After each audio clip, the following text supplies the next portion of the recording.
的雪，寒冷刺骨。叹一口气，模糊了前路。月光知道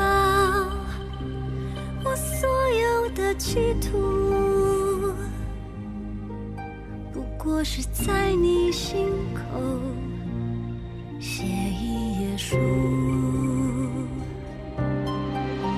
然后我就笑着哭，默默在心里筑一个湖，接受所有悲情的礼物，连遗憾也不敢辜负，然后我也不认输，慢慢拒绝这苍生的苦，走过寒冬像依旧如故，等春色再晕染归途。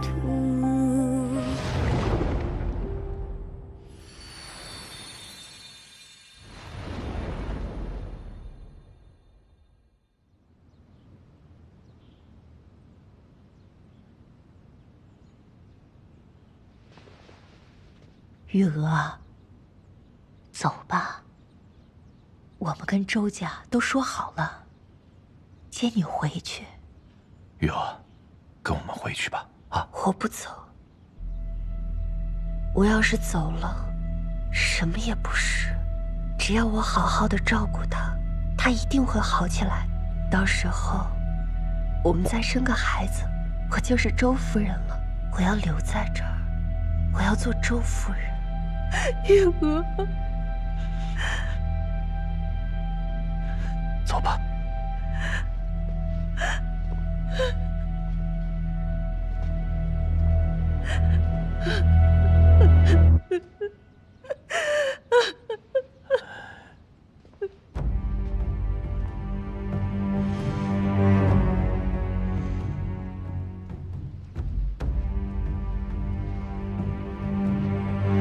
周郎啊，周郎，之前你那样打我，今后我哪儿也不去。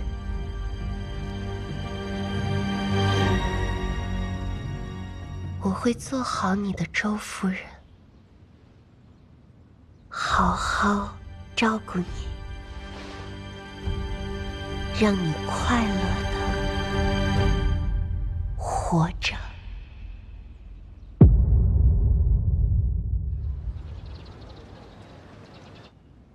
带了这么多礼来，亲家真是有心了。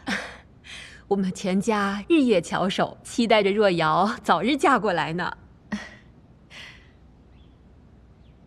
瑶儿还没梳妆好吗？莫非是难为情了？不急，不急的。瑶儿，拜见齐伯母。见过齐夫人。江三娘子。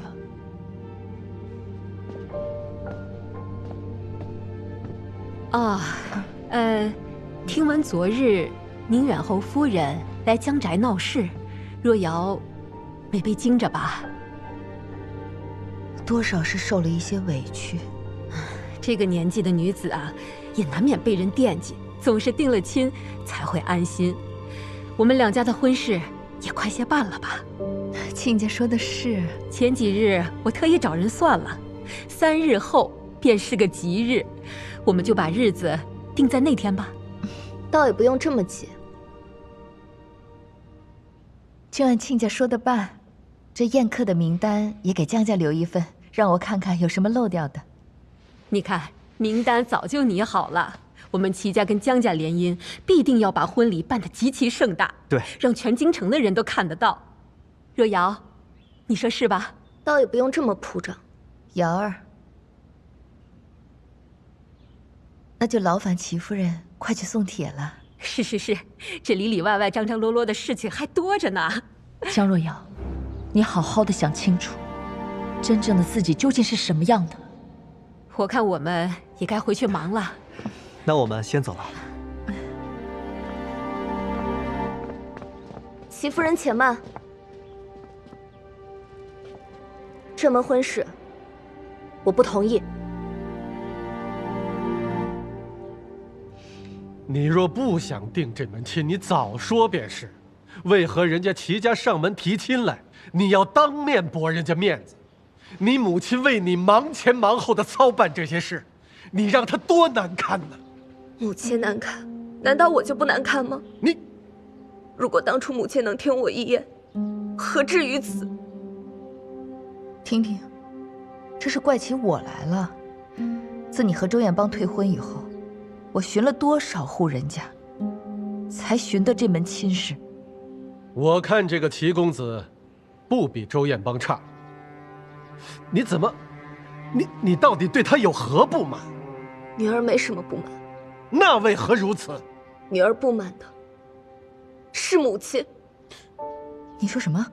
母亲，我知道你为我做了很多事，从小到大，你做的那些事，有没有想过我是否想要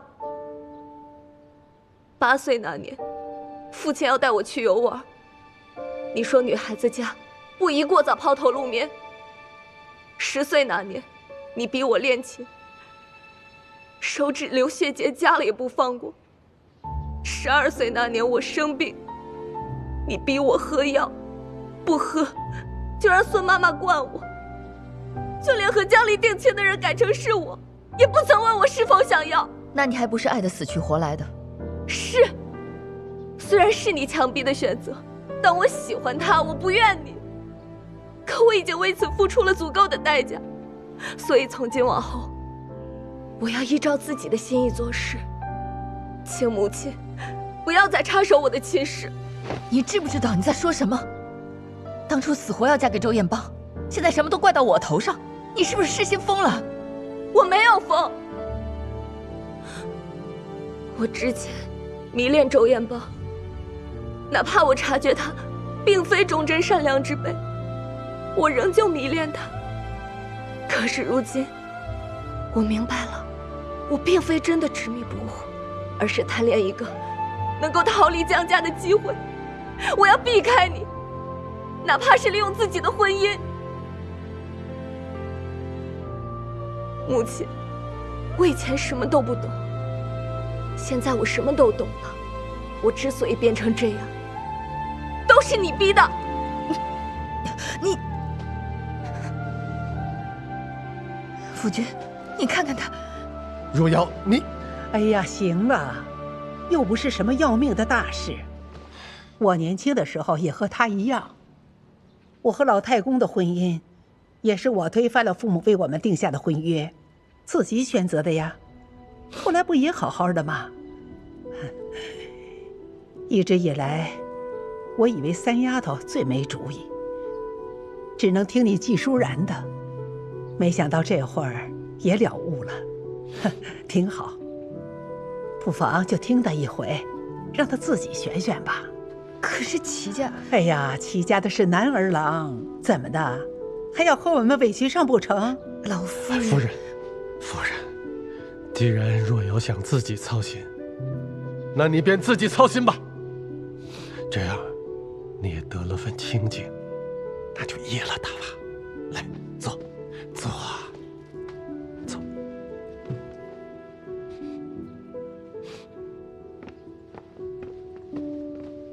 是江离吧？是他教你这么说的？没有人教我，那些不过是我这么多年想说却没敢说的真心话而已。这么些年，在这个家里，只有母亲是一心为你好，你是被江离给教唆了，你知道吗？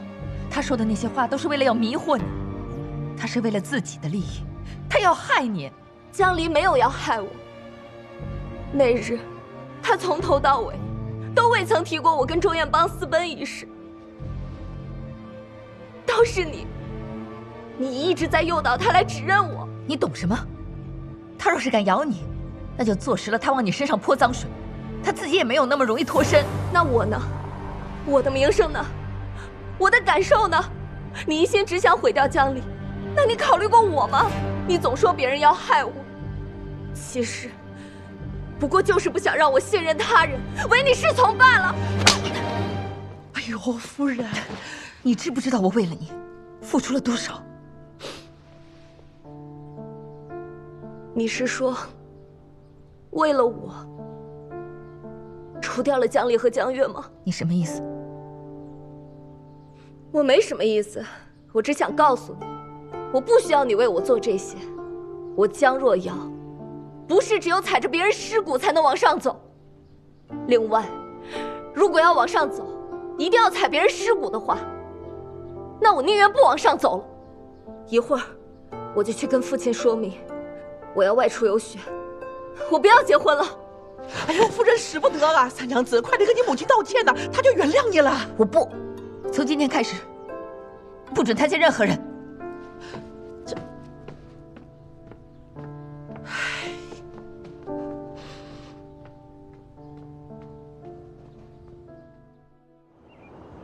还在为若瑶的事情烦心吗？齐家的婚事谈不拢也罢了，也不是什么好人家。回头啊，我跟圣上再为若瑶寻一门好婚事便是了。不是婚事，是若瑶，她已经被江离所蛊惑，完全变了一个人，我已经管不了她了。这江离竟然敢对若瑶下手，再这样下去，怕是对付她就难了。这次必须除掉她。当初我记得是你亲自把她从大理寺牢狱接出来，我还以为她对姐姐会有几分感怀，可是现如今看来，我是错了。我也不后悔救了她，毕竟我不想让江元柏为难。姐姐可是有了必成的法子。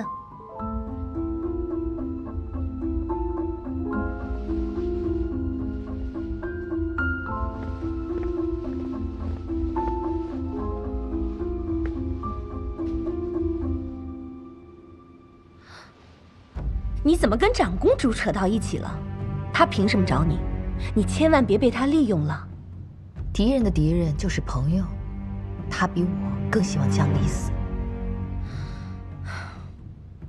看来姐姐心意已决。妹妹请放心，我这一次一定斩草除根。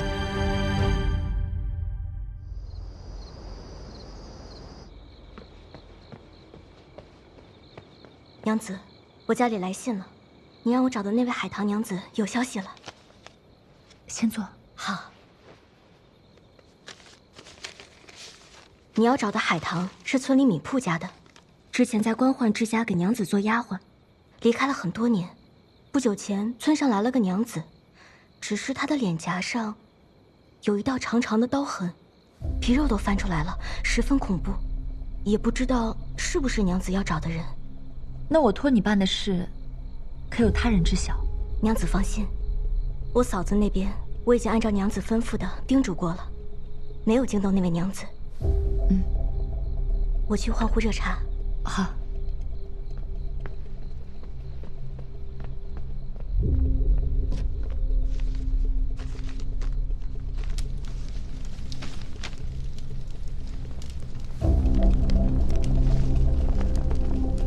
娘子，海棠，你怎么来了？我带你出去。他们怎么你了？沈家是地狱，我要带你出去。先别管我了，你想办法给薛昭传口信，让他来救我。娘子，快去啊！那你别跟他们硬了，等郎君过来。放心，快去。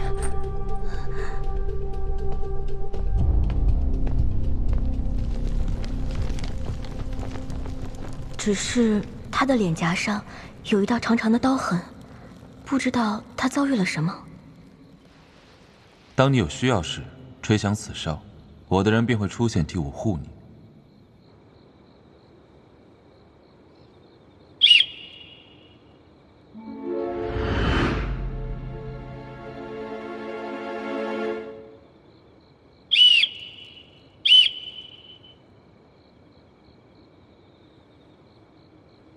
看来没什么用嘛。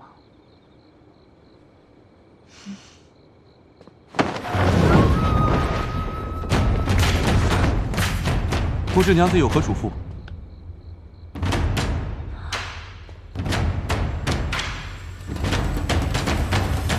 哎，来，往这边放地上，然后这边放一盘，这边放一盘，听懂了吗？你不是那个花匠吗？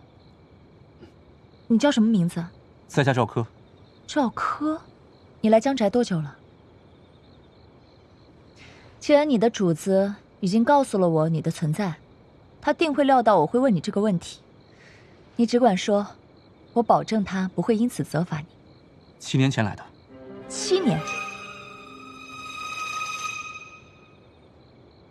那看来我在这个院子里的一举一动，都逃不过他的眼睛。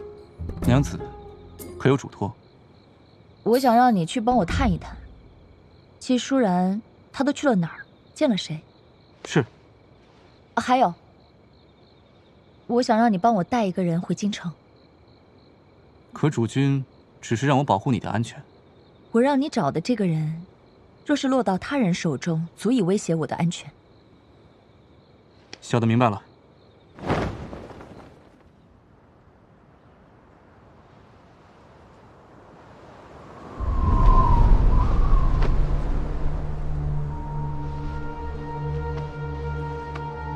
你是想说，为了我除掉江月和江离吗？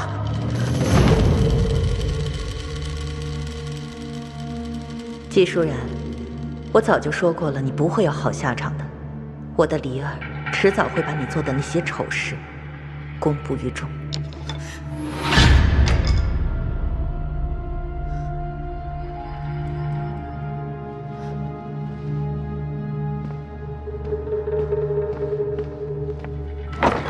我可以帮你除掉江离，就看你愿不愿意了。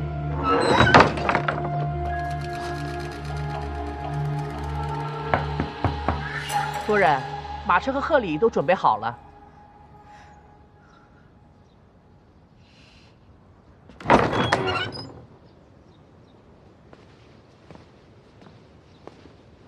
夫人，若是为难，也不必勉强。有些事，既然选择了，就要走到底。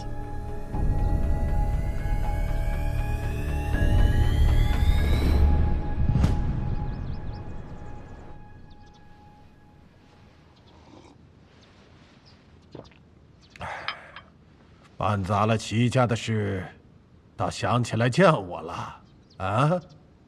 哼，我就要致仕了。我的空缺有意让齐文斌来补，若我们两家联姻，百利而无一害。可现在呢，联姻不成，还得罪了齐家，一手好牌给我打得稀烂。父亲还是改不了喜欢从别人身上挑毛病的习惯。我挑毛病？季家就属你最不省心，当年为你挑了那么多富贵之路你不走，偏偏要与那穷画师私奔。若不是我将你找回，你能有今天？不感恩戴德，还敢质疑我？哼！再敢接近我女儿，我就让你死无葬身之地。都是我的错，你饶了他吧。记住他的下场。今后，你若再敢违抗我的命令，你爱一个，我毁一个。若不这样，你还能成现在的相国夫人？父亲难道忘记我是怎么成为相国夫人的吗？当年，你可是要把我卖给一个憨傻公子。你说，忍一忍，嫁个傻的，过几年生个一儿半女。就掌控了整个侯府，到时候荣华富贵享用不尽。你说这不比嫁一个一无所有的画师强？我跪着求你说不要嫁给他。你说除非找到一个门第比他好的，否则就让我嫁过去。你不是找到更好的了吗？诗然，辛苦你了。每天还要来陪我这个病样子，你我情同姐妹，我一定会陪你，直到你康复的。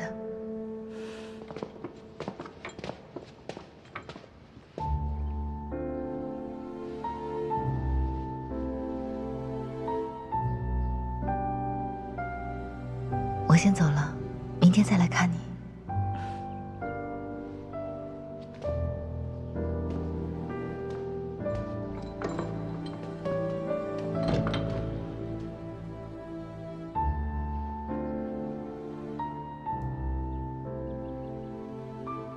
江相国，请放心，夫人的身子已经在好转了。你不同意我给你安排的婚事，又嫁不到江家，你还能干啥？珍珍如今已经好转，这又岂是我能预料的？病情本就是反反复复，倘若使些手段让她的病情恶化，你不就可以嫁进江家了吗？那怎么行？现在你就2个选择，要么去嫁给那憨傻公子，要么使点手段，成为江元柏的正妻。我想你应该知道怎么选。是你一步一步把我变成今天这个样子，我是应该要感谢你啊，父亲，让我继承了你的恶毒，让我遇事总想害人，最终让我四面受敌。你的问题啊，恰恰是不够恶毒，不够狠。原以为你弄死江元柏的原配，算你有点长进了。结果后来让你弄死那姨娘，你说没所谓；让你弄死江离，你说掀不起风浪。如今他们都开始祸害你了，你可舒坦啦？你说的对，我是不够恶毒，所以我现在想明白了，我就应该更恶毒一些。凭什么所有的后果都要我来承受？你什么意思？爹，这茶喝着不觉得困吗？父亲，上好的茶，你品品。你想干什么？柳文才回来了，回来帮爹教我心狠了。什么？他说，他可以帮我除掉江离，但是他要我先帮他把他的仇报了。当年你爹险些将我打死，并废了我的手指，让我永远都拿不起画笔。如今我要让他自断一臂，亲自上门为他曾经的所作所为向我磕头道歉。什么？自断一臂？这就是你回来找我的原因？你不是说女儿不够狠吗？如今我可以下狠手了，只需要父亲一只手臂，再磕一个头。他算是个什么东西？让我断手断臂的，还让我磕头，他配吗？他配呀！他如今是太卜署的太卜令，不过是个小小8品太卜令，还能怕他吗？他背后是婉宁长公主，更何况太卜令掌皇家卜筮之法，虽然官职不大，却能直达内廷。那又如何？我女儿还是内廷最受宠的妃子呢。原来你活到现在，全都靠着你2个女儿啊！你还敢嫌我们不够狠？今天我就狠给父亲看。我先断了你的手臂，再拖着你到他柳文才的门口去。柳文才失踪了那么多年，如今忽然以太卜令的身份找上门，谁知道他在打什么主意啊？你万不能被他蒙蔽了。我是你爹生你养你的亲生父亲呐！舒然，舒然，舒然，舒然，听我说，舒然，当初你娘刚走，我为了养你姐妹2人，我连续弦都没有想过，唯恐你们受委屈。如今你怎么能为了对付一个野丫头就要你爹断手呢？我的好女儿，你可不能如此糊涂啊！舒然，舒然呐！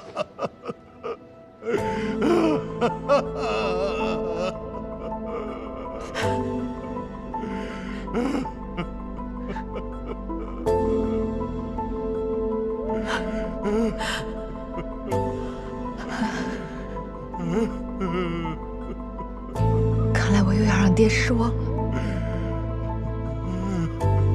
我还是做不到你要的那般狠毒。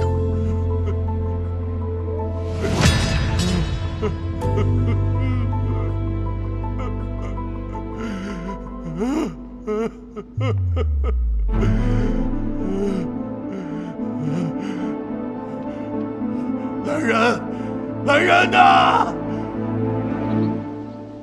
就快到了。真是个疯婆娘！你说你总是守着这些东西干什么呀？给我，扔了就扔了。哎呀，给我！我的鱼儿，把它给我！给我！赶紧给我！要这有什么用啊？把它扔了！给我！不要动这些死人的东西！真是晦气！不要！赶紧给我！不要抢我的鱼儿！天天拿着这些死人的东西！平日里，你就是这么对待主人的吗？二娘子，你还知道江宅的规矩啊？二娘子误会了，方才姨娘是癔症犯了，奴婢这才忙去制止。再让我知道你这么对待主人，就把你送回江宅，在老夫人面前好好的夸夸你。二娘子恕罪，奴婢知错了，还不快将你家主人扶进屋内？是。姨娘，姨娘，咱们走。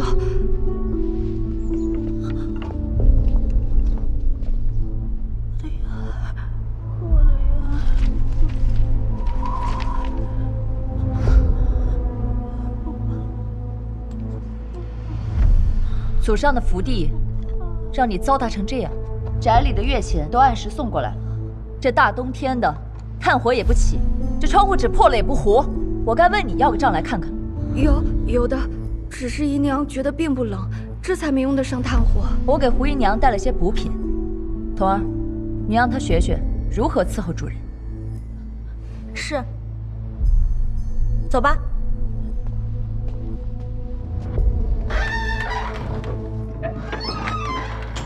月儿不怕，月儿不怕。胡姨娘，人已经走了，我们可以好好谈谈心了。我的月儿冷了，冷了，冷了，冷了。月儿，我只来这么一次，你确定还要装下去吗？你来找我做什么？不会是来叙旧的吧？我想听一听你和月儿姐姐的故事。你都知道了什么？你如此反问我，当年月儿姐姐的死因，果真另有隐情。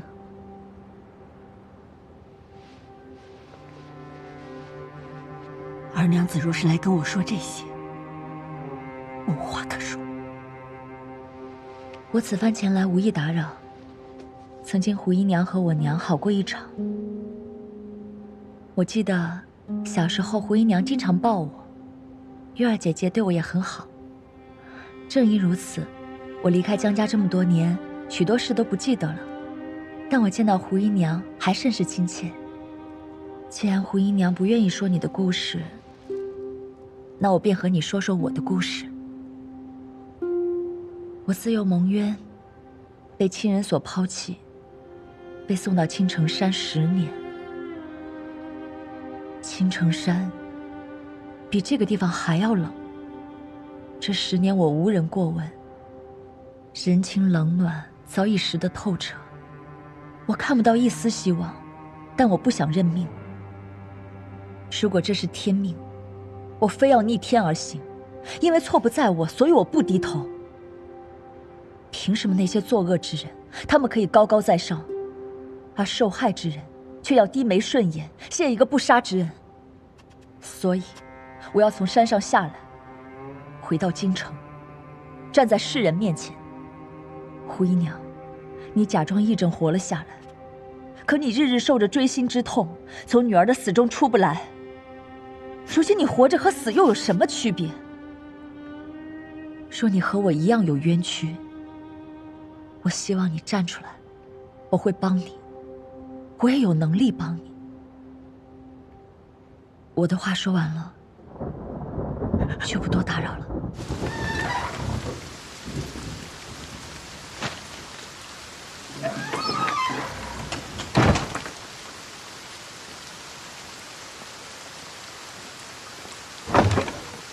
的玉儿是被杀害的。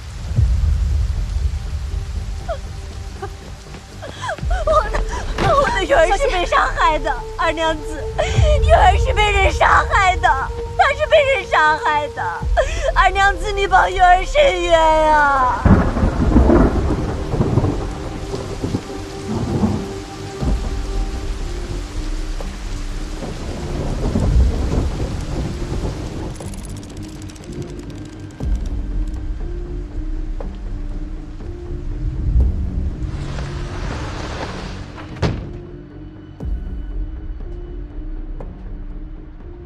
等了你那么久，怎么还是一个人来？你这是做什么？你不是要我爹下跪认错吗？我替他跪。你好像搞错了吧？我要的是他自断一臂，然后磕头道歉。我都替他。你动手吧。那你的债呢？你忘了你曾经放的那把火了吗？你的意思是要我把命给你？你欠我的，有几十一条命能抵的。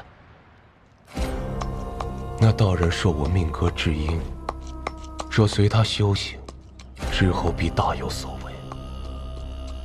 他教我驱邪，知我冷暖，管我吃喝。我想这大概是老天给我的补偿吧，但我没想到，更大的折磨才刚刚开始。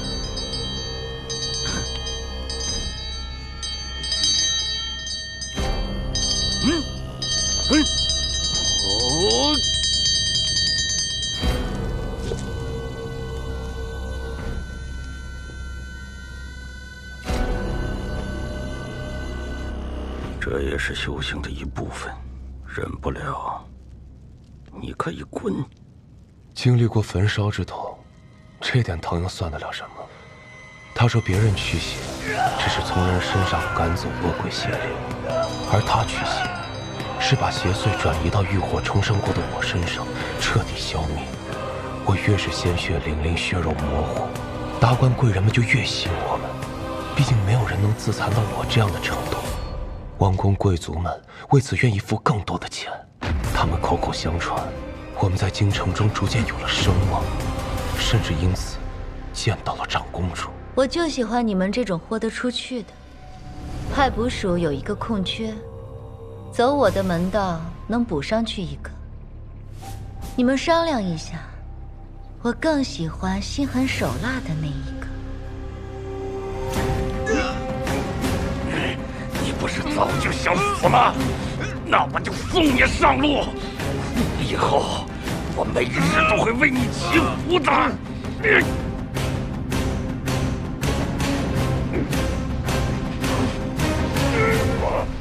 但我既然决定活了，就不会轻易的死掉。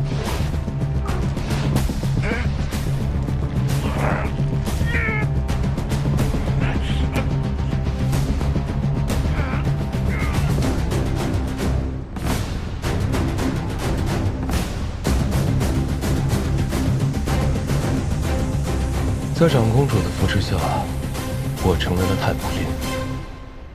你觉得和我曾经的遭遇相比，你的命能抵吗？我也是不得已。当年我已经嫁人了，还有了若瑶。你的事被我爹发现后，我求了他，他才让我去见你最后一面。过往之事，无需再提。先让我想想，如何让你还些利息。你知道我为何想要除掉江离吗？我并不想知道。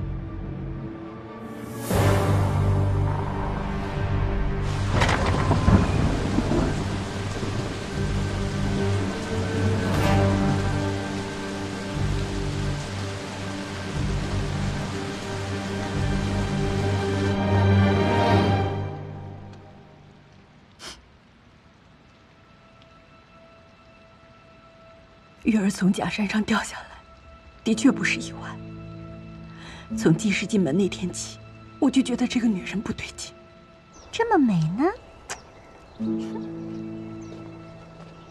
哦，这就是江家的大娘子江月呀，好可爱哦。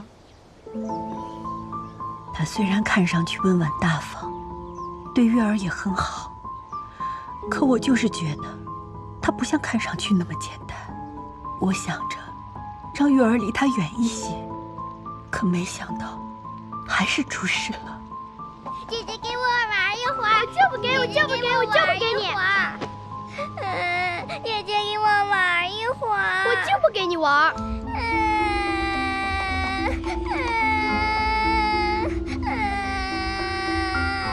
姐姐给我玩一会儿。起来，哭什么哭？要就自己去抢啊！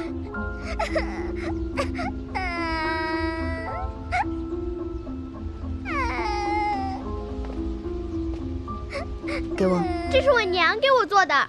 不哭了啊！我就不给。啊！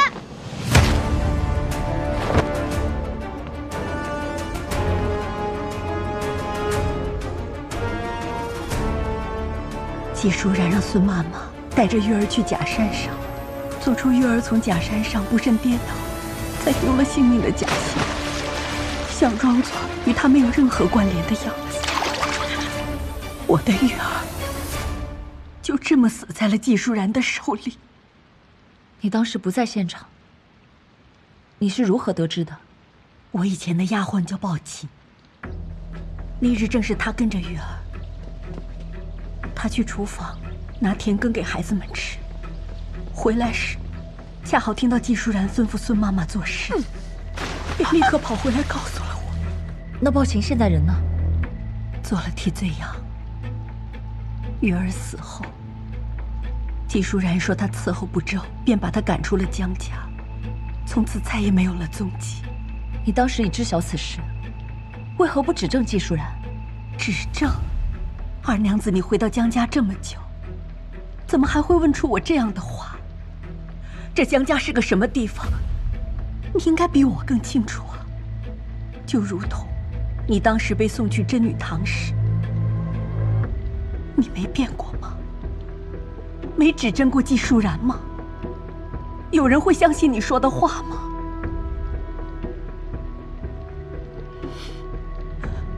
季淑然说我因为失去了月儿，得了一症发疯，才诋毁她，诬陷她。她倒是好，摘得干干净净，还落得一个怜若惜剑的贤惠名声。倒是我成了那个不识好歹的人。若不是老夫人顾及主仆之情为我说话，估计我早就被送去真女堂了。后来我便顺从了季淑然，假装得了癔症。江家留不得我这个疯子，就把我送到这里，我这才躲过了一劫。整个江家却没有一个人怀疑她是季家的娘子。如今的正房夫人，温柔大方，贤良淑德，谁会相信她会对一个并不妨碍她的庶出娘子下杀手？就算有人觉得蹊跷，当时的季家蒸蒸日上，还有一个得宠的丽妃撑腰，哪会有人为了一个死去的人去得罪季家？二娘子，你也身在江家，人情利益，你当比我更看得清楚。恶有恶报，我一定会让月儿沉冤昭雪。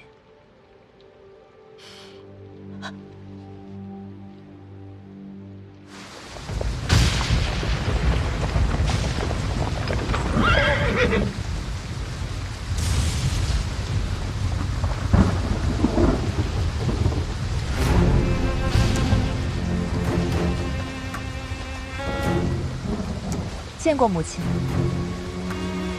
这么大雨还出门办事，想必办的是大事。母亲办的事，想必也要紧得很。我能有什么要紧事？还不都是为了你们这些孩子的事？让母亲费心了。母亲，你有空也得关心关心自己的事才好。做母亲的，自然是以孩子的事为优先。蝶儿，快进去吧，别被这风雨冻着了。母亲，请。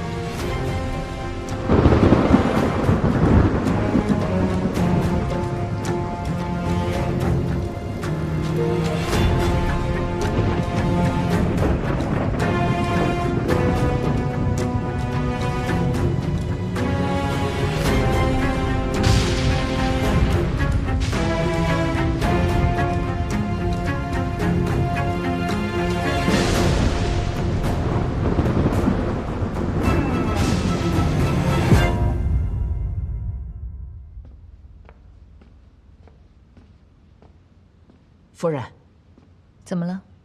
有下人传来口信，说那江离去了胡姨娘的住所，这两个人掩着门说了好半天话，那胡姨娘也没有疯闹呢。看来这一回，他是要与我算旧账啊！哼，好一个胡姨娘，装疯卖傻这么多年，可真是辛苦她了。那我们要不要把那个胡姨娘？江离已经找上了她，日后自然会让人看着她。一个曾经弑母杀弟的罪女，一个疯疯癫癫的姨娘。若是他们扯在一起，倒霉的该是他们。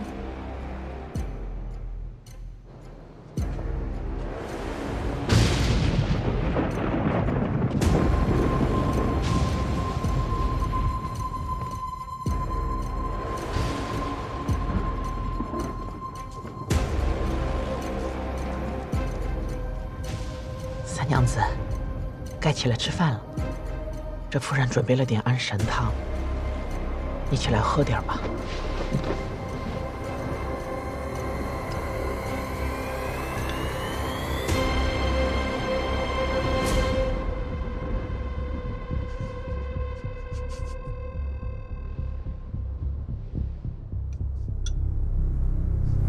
孙妈妈，你……三娘子，这一切都是为了你好啊！等你醒来以后，这一切都会好起来的啊！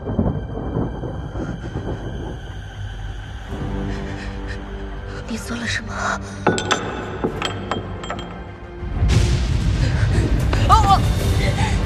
你对我做了什么？你做了什么？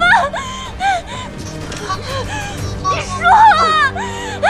三娘子发疯了！三娘子发疯了！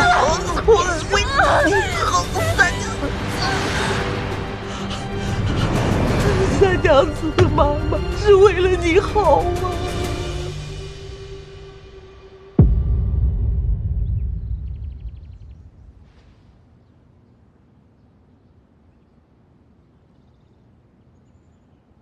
大夫怎么说？找了好几位大夫，看过后都说脉象没什么问题，也没有任何病症。至于好好的人为什么会变成这副光景，他们也说不清楚。主君，请恕老奴说句大逆不道之话。如今娘子这副模样，像极了我们老家中了邪祟之人。孙妈妈，你胡说什么？三娘子是我一手带大的，她如今这副模样，我又怎么会胡说呢？虽然这是我自己糊涂的想法，但从古至今，这不明不白死在这上头的人不少。主君，我们还是找人给三娘子看看吧。可是这京城一时半会儿，哪里去找这种能人异士？怪力乱神，休要胡说。若瑶现在无其他不是，莫要沾染那些装神弄鬼来惹人闲话。那我瑶儿怎么办？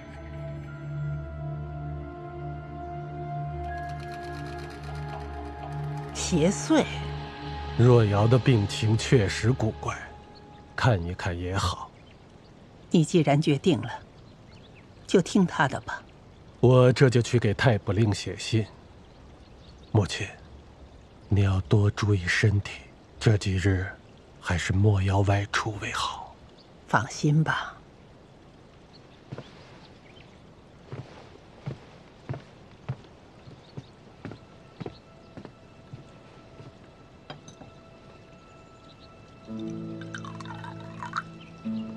老夫人，三娘子的事，你信吗？怪力乱神是天上和地下的事，我看不见，但人闹的事，终究会看明白的。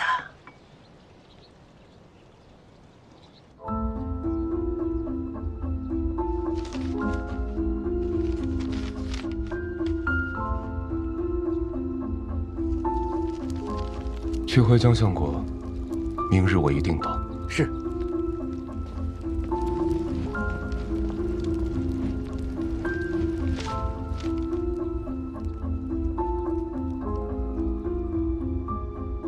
有鬼！是什么？啊，小李，有鬼！有鬼！有鬼！有鬼！怎么了？哪有鬼？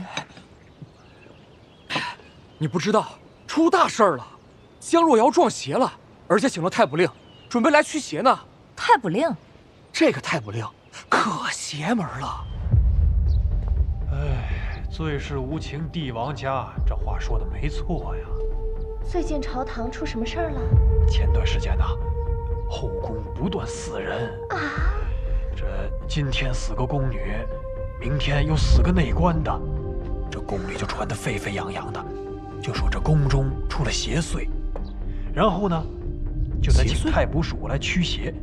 太卜令就说，这邪祟在一个妃子身上，那圣上倒是也没留情，当天就赐了酒。传闻中那个可怜的妃子，连给自己辩解的机会都没有，就被……你说现在这个太卜令来咱们江家，能抓到邪祟吗？来都来了，他们自然不肯空手而归。他们？你还真觉得江若瑶是撞邪了？哦，我明白了。那照你这么说的话，那季舒然也太狠了吧，拿自己女儿开刀啊！这整个江家除了你是邪祟，那还能有谁啊？我这一次还就要当定了这个邪祟。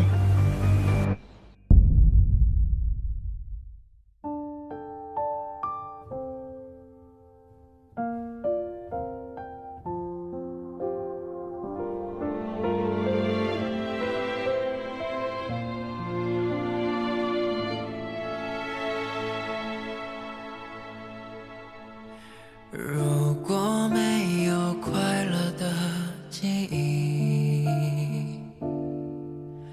怎能穿越悲伤的境地？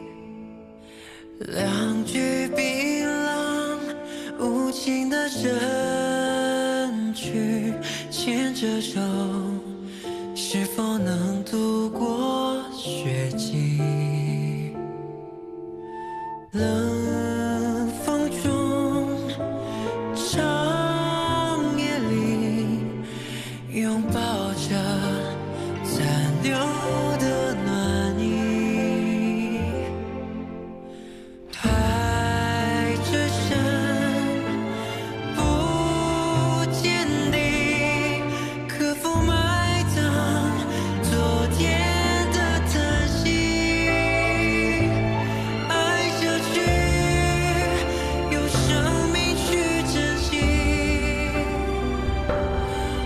下去，哪怕一线生机，无论悲伤或欢喜，我都相信你，宁愿困在世界的两极。活下去，耗尽所有勇气。爱下去，直到你呼吸，穿越半生的孤寂，只为遇到你。颠沛之后，就不再远离；颠沛之后，就不再远离。